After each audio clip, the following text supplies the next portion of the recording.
of the main concerns homeschooling parents have is about socialization, and I know my husband definitely had that as a concern. Even though I have a degree in teaching, that was his main concern. Can you do it because how will our kids have friends? And so for a while my family lived in Florida, and in the town we lived in there was a Waldorf school, there was a Democratic school, there was a Montessori school, there were all kinds of different alternative schools, and my intention was to one day send my daughter to one of those. We moved back to Ohio and I started looking for those schools in the Cleveland area, and there was nothing.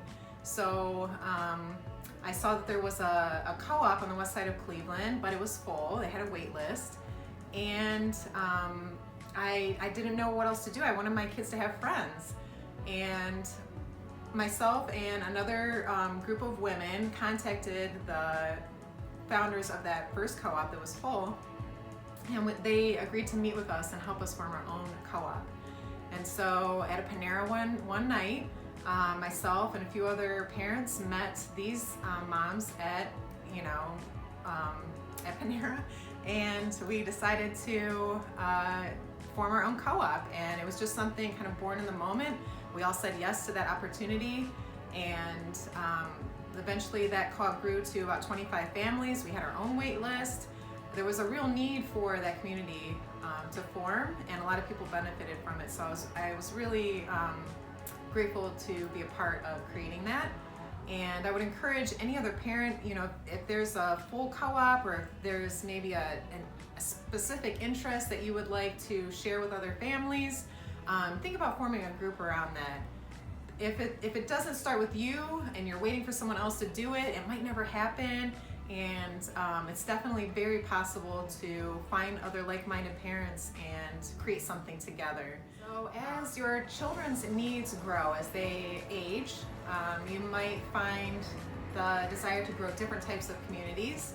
And my friend and I decided that we were interested in growing a different type of community. We were both helping the co-op, and we saw the need for something different, and we started researching micro schools. And again, in the area there was sort of a lack of alternative education, and we slowly organized the idea of a micro school for the west side of Cleveland.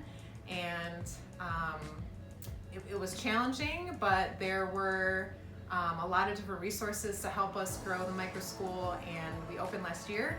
Any advice that I would like to pass on from my experience is don't shy away from seeing yourself as capable, seeing yourself as a leader,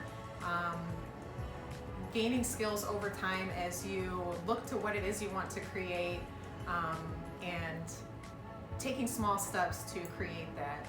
The first thing I would suggest is to just go on Facebook and any of the homeschool groups or all of the homeschool groups and post what it is you would like to create, what it is you are interested in, and just finding like-minded people, because if you see the need for something, chances are other parents see the need for that, and the first step is really forming some connections that will help you start to form and create what it is you're looking for in your area. I would just like to really encourage anyone who has an inkling of an idea or who notices a need in their community to empower yourself to do some research and reach out to other people and really start to envision what it is you would like to see created, and believe in yourself, because all the different groups that you see and can join, and all the different alternative education and learning centers, they were all created by someone who saw the need and slowly gained the skills, went out of their comfort zone to create something for other families. So you can be one of those people too, and